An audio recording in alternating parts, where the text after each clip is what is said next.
행복을 갉아먹는 우울증 퇴치 비법 4가지. 일단 걱정부터 해두도록. 자세한 것은 다음에. 구두쇠 모세가 예루살렘에 살고 있는 친구에게. WHO는 세계 인구의 약 4.4%가 우울증으로 심각하게 영향을 받는다고 보고하고 있다. 이는 전 세계적으로 수억 명에 해당하는 인구다. 더구나 우리나라의 경우는 더 심각해서 OECD 국가 중 우울증 유병률 1위 36.8%로 발표됐으며 우울증 환자 수가 100만 명을 돌파했다. 삶의 질을 현저하게 떨어뜨리며 증세가 심각해지면 자살까지 일으킬 수 있는 우울증이 어떻게 생기는 것인지 뇌과학적 측면에서 살펴보고 어떻게 하면 우울증을 퇴치하고 건강하고 행복한 삶을 살 수 있는지 알아보자. 모두에게 때때로 이런 순간이 찾아온다. 침대에서 하루 종일 움직이고 싶지 않은 날이 있다. 가장 간단한 일도 엄청난 노력이 필요하고 작은 일에도 눈물이 날 것 같으며 어딜 가든 모욕을 당할 것만 같은 느낌이 든다. 가능하다면 주변 세상의 모든 것을 잊고 싶지만 혼자 남겨진 것도 견디기 어렵다. 시간이 평소보다 느리게 흘러가는 것 같고 자신을 탓하며 모든 것이 의미 없어 보이고 이런 비참한 상태가 과거의 잘못에 대한 당연한 벌로 여겨지기까지 한다. 나는 더 나은 대우를 받을 자격이 없어 라는 생각만 든다. 분명히 어떤 이유가 있어서 슬퍼졌을 텐데 어느 순간부터 그 이유는 사라지고 슬프기 때문에 슬퍼진다. 우울의 깊은 나락으로 빠져드는 순간이 오면 부정적인 감정이 절망적인 생각을 낳는 악순환에 빠진다. 우울증을 현대 이론에서는 이렇게 설명한다. 유쾌하지 않은 상황을 변화시킬 수 없을 때 바로 그러한 경험에서 지속적으로 억압된 감정이 발생하는데 이것을 습득된 절망이라고 하고 우울증이라 칭한다. 인생을 살아가는 용기는 실제 상황보다는 우리가 그 상황을 어떻게 인식하는지에 크게 좌우된다. 사람을 가장 낙담하게 만드는 상황은 결국 자신이 아무것도 할 수 없다는 절망감이 생겼을 때다. 이러한 의욕상실은 뇌에서도 관찰될 수 있는데 왼쪽 아피마뇌의 활동 변화를 통해 확인할 수 있다. 이 부분은 우울증의 발생과 관련이 깊은데 우울증이 발생하면 긍정적인 추진력뿐만 아니라 슬픔, 부끄러움, 미래에 대한 두려움을 이겨내는 능력도 상실될 수 있다. 우리가 보고 듣고 읽은 것들은 뇌의 아피마 부분의 장기 기억과 연결되어 있다. 우울증이 심해지면 슬픈 기억들이 더 자주 떠오르는데 이는 부정적인 생각을 유지하려는 뇌의 작용이다. 이로 인해 우리는 모든 것을 비참하게 보고 그에 따른 몸의 반응이 나타나기까지 한다. 스트레스 연구가인 로버트 세폴스키는 이렇게 말하고 있다. 대뇌 피질이 부정적인 생각을 하면서 다른 뇌 부분들로 하여금 이러한 생각이 신체적인 스트레스 요인과 마찬가지로 실제한다고 믿게끔 설득하는 데 성공하는 것. 우리는 우울증을 이렇게 상상할 수 있다. 감정은 현실이든 상상이든 강렬한 반응을 일으키는데 특히 위험에 대한 소식에 민감하다. 작은 위험 신호에도 불구하고 우리는 두려움에 사로잡혀 기쁨과 희망을 잃어버린다. 이러한 무기력함은 생존 본능이 역효과를 낼 때 발생하며 우울증은 이러한 반응이 잘못 작동할 때 나타난다. 우리의 뇌는 실제 위협뿐만 아니라 상상된 위협에도 반응하며 이는 모든 가능성을 걱정하게 만들고 우울함을 증가시킨다. 상상력과 지성의 대가로 의욕을 잃게 되며 이는 비극적인 생각과 깊은 우울로 이어진다. 위험을 인지하면 주의가 산만해지고 코르티솔과 같은 스트레스 호르몬이 분비되어 반응을 유발한다. 우울증이 있는 경우 뇌는 변화를 받아들이지 못하고 부정적인 심리 상태에 갇히게 된다. 이로 인해 삶의 도전과 대처 능력이 손상되고 우울증이 고착된다. 감정과 지성, 집중력도 저하되며 우울증 환자는 간단한 작업 수행 능력도 건강한 사람보다 떨어진다. 우울함이 깊어질 때 업무와 관련된 기억력이 손상되고 스트레스 호르몬이 사고 능력을 약화시킨다. 계속해서 훈련되지 않는 능력은 위축되게 마련이다. 뇌의 신경 연결망도 사용되지 않으면 이완되기 시작하며 우울증에서도 이런 현상이 관찰된다. 절망이 심화됨에 따라 뇌는 스트레스 호르몬에 의해 지속적으로 공격받아 뉴런이 손상될 수 있으며 결국 파괴적인 결과를 초래하고 지속되는 경우 뇌세포들이 오그라들게 된다. 이는 뇌의 기능 저하로 이어지며 이러한 부정적인 순환은 점점 더 심해진다. 미시시피 대학의 심리치료사인 그라치나 라즈코프스카가 발견했듯이 수차례에 걸쳐 심각한 우울증에 시달린 사람들의 경우에는 아피마뇌의 3분의 1 정도가 특정 뉴런의 공동화 현상을 보였다. 뇌의 다른 부분에서도 상당히 많은 뉴런이 손상된 것으로 나타나 뇌 전체가 눈에 띄는 수축 현상을 나타낸다. 우울증을 앓는 사람의 경우 기억이 저장되는데 꼭 필요한 해마가 줄어들었음을 관찰할 수 있다. 일반적으로 뇌는 마치 덩굴 식물처럼 뉴런들에서 끊임없이 새로운 줄기가 뻗어나와 다른 뉴런들과 연결됨으로써 무언가를 학습하고 기억하게 된다. 그러나 우울증에 빠진 뇌는 겨울의 식물들처럼 얼어붙어 있는 듯 보인다. 이처럼 인간의 뇌에 치명적인 영향을 끼치는 우울증은 어떻게 하면 치료할 수 있을까? 심각한 우울증은 치료를 필요로 하는 질병이다. 치통이 생겼을 때 즉시 병원을 가듯이 우울증의 첫 징후가 나타나면 전문가의 도움을 받는 것이 중요하다. 절망이 방해받지 않고 오래 지속되면 그 상태에서 벗어나는데 필요한 시간도 길어진다. 이는 더 큰 해를 초래하고 재발 가능성을 높일 수 있다. 만약 2주 이상 대부분의 시간을 가치 없다고 느끼거나 어떤 일에도 관심을 갖지 못하고 지속적으로 피곤하거나 잠을 이루지 못하며 자신의 죽음에 대해 생각한다면 즉시 전문가의 상담을 받는 것이 필요하다. 하지만 명심해야 할 것은 우울증을 치료하는 것은 전적으로 자신의 의지에 달려있다는 것이다. 내가 도저히 어떻게 해볼 수 없는 경우까지도 포함해서 얼마나 내가 적극적으로 우울증에서 벗어나려고 하는지에 따라 치료 결과는 상이하게 달라진다. 뇌 활동이 줄어들면 우울함을 느낄 수 있는데 평소 불행에 대처하는 방식이 효과가 없을 때가 바로 이런 때이다.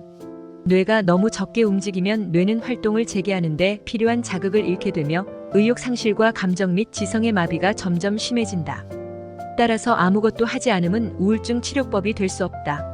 심각한 우울증의 경우 약물 치료로 무력감에서 벗어날 수 있으며 대부분의 의욕 상실의 경우는 다음과 같은 이중 전략이 효과적이다. 한편으로는 자신의 태도를 조절하여 뇌를 부드럽게 자극하고 다른 한편으로는 생각과 감정을 조절하여 불행한 기분이 자리 잡지 않도록 해야 한다.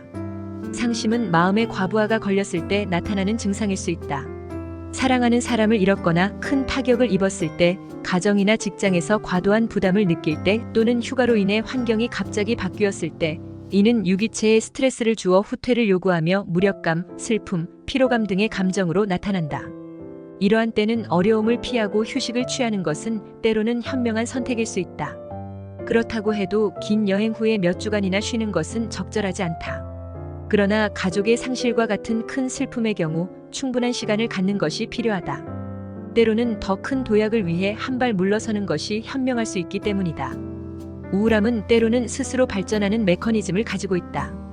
다른 유혹이 없더라도 과거에 우울했던 경험이 있다면 오래된 일임에도 불구하고 그 감정은 스스로를 찾아 움직인다.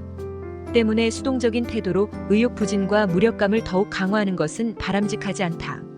우울증에 빠진 뇌는 오랫동안 깁스를 한 다리와 같다. 다리에 깁스를 한 경험이 있다면 강제된 휴식으로 인해 근육이 얼마나 경직될 수 있는지, 깁스를 푼 후 첫걸음이 얼마나 힘든지 알 수 있을 것이다. 하지만 아무리 걷는 것이 힘들다고 해도 다시 걷는 법을 배우는 것을 피할 수 없다는 것을 알고 있을 것이다. 마찬가지로 우리는 의욕 상실의 시간을 보낸 후에도 뇌가 다시 활동할 수 있도록 노력해야 한다. 전문가의 지시사항을 적극적으로 따르면서 우울증을 치료하는데 도움이 되는 방법을 살펴보면 다음과 같다. 첫째, 몸을 움직이기. 모든 활동은 우울증을 극복하고 삶의 주도권을 되찾는 데 도움을 준다. 무엇인가를 시작하면 뇌도 활동을 시작하게 되어 우울한 생각에 사로잡힐 여지가 줄어든다. 양전자 방사 단층 촬영을 통해 지성과 감성이 얼마나 서로 상호작용하는지 자세히 볼 수 있다. 이것을 실험한 참가자들은 상이한 감정 상태에서 지적 과제를 풀어야 했다. 이 두 요구는 대뇌의 두 영역에서 처리되며 이 부분은 상당 부분 겹치기 때문에 우리가 주의를 다른 곳에 집중하면 비관적인 생각이나 감정에 할애하는 공간이 줄어들게 된다. 만약 활동이 성공적인 경험으로 이어질 때 그것은 우리의 감정을 긍정적으로 바꾸는 데 도움이 된다. 그래서 우울증의 시기에는 목표를 세우되 너무 벅찬 목표는 피하는 것이 좋다. 이 시기에는 뇌가 평소보다 활발하게 움직이지 않으므로 더 간단한 과제를 선택하는 것이 현명하다.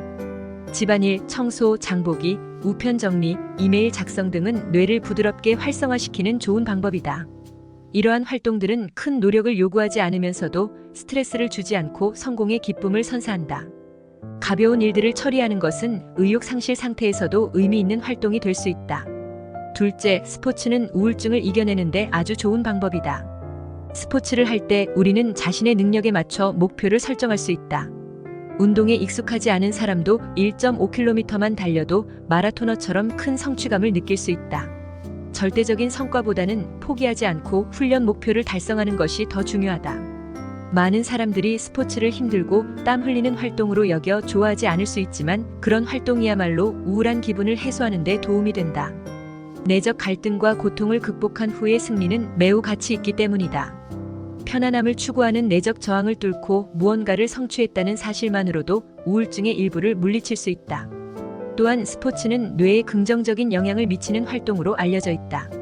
연구에 따르면 운동은 뉴런의 성장을 촉진하고 새로운 뉴런의 형성을 돕는다. 이는 우울증의 주요 증상 중 하나인 뉴런 소멸에 대항하는 효과를 가져온다. 운동은 자연스러운 항우울제 역할을 하며 프로작과 같은 항우울제가 세로토닌 수치를 높이는 것처럼 운동도 세로토닌 방출을 촉진한다. 또한 운동은 엔도르핀을 방출하여 기분을 좋게 만들고 이는 우울증 환자에게 매우 유익하다. 일주일에 3번 30분 정도의 운동을 규칙적으로 지속한 것이 우울증 환자에게는 가장 효과적인 항우울제와 같은 효과를 가져온다. 셋째, 어느 쪽인지 선택하기. 어느 쪽인지 선택하기는 부정적인 생각과 감정에 맞서 자신을 무장하는 것이다. 지금 현재 자신의 현 상태에 대해 나쁜 것과 좋은 것을 사실대로 대차대조표를 만든다. 그리고 어느 쪽에 자신을 세울 것인지를 결정한다. 반이나 채워져 있는 잔과 반이나 비워져 있는 잔 중에 어떤 것을 선택할 것인지와 같다. 미국의 국립정신건강연구소에서 $10,000,000를 투자해 이제까지 이루어진 모든 치료 연구 중 가장 크게 성공한 치료 연구에서 이 방법을 실험했다. 나중에 인지적 치료로 명명된 이 방법은 연구에만 6년이 걸렸고 수백 명에 달하는 우울증 환자들이 이 연구에 참가했다. 이들의 우울증은 모두 일정 수준 이상으로 심각했는데 참가자 중 60%에 해당하는 사람들이 이 인지적 치료를 받은 후에 심각한 우울증에서 벗어났다. 넷째, 어두운 판타지를 포착해 떨쳐버리기. 우울증에 빠져 있을 경우 가장 인간을 두렵게 만드는 것은 스스로 생각하는 미래의 자신의 모습이다.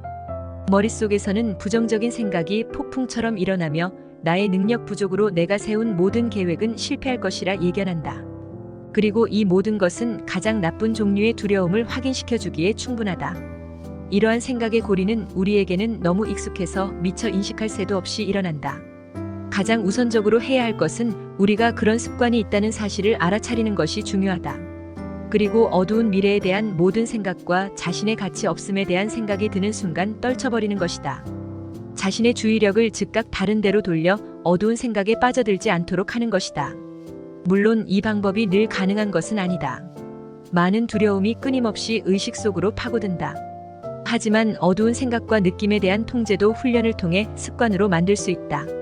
뉴런이 이 새 프로그램에 적응하게 되면 부정적인 느낌이 등장하자마자 0.2초에서 0.3초 만에 그것들을 장악하는 왼쪽 아피만회의 능력이 강화된다. 그리고 아피만회의 이 능력이 확장되는 만큼 두려운 감정도 사라지게 된다. 세상은 점점 더 살기 편해지고 인간도 더욱 더 정신적으로 진화를 거듭하고 있지만 행복을 느끼는 것만큼은 더 힘들고 어려운 일이 되어가고 있다. 끊임없이 들어오는 너무 많은 자극들과 SNS와 같은 매체를 통해 다른 사람의 삶을 너무 쉽게 볼 수 있는 영향으로 행복은 점점 더 상대적 의미로 자리 잡아가고 있는 것이 사실이다. 행복조차도 자신의 의지나 선택으로서가 아니라 다른 사람들의 행복해 보이는 모습을 따라하는 경향까지 보인다. 어찌 보면 자신에 대한 믿음이 사라지고 자신의 인생에 대한 사랑이 사라지면 나타나는 증상이 우울증이라고 할 수도 있겠다. 이때 절대 잊지 말자. 나는 이 세상에서 단 하나뿐인 가장 소중한 존재이고 나에게 행복한 인생은 숨쉬는 것처럼 당연한 일이라는 것을.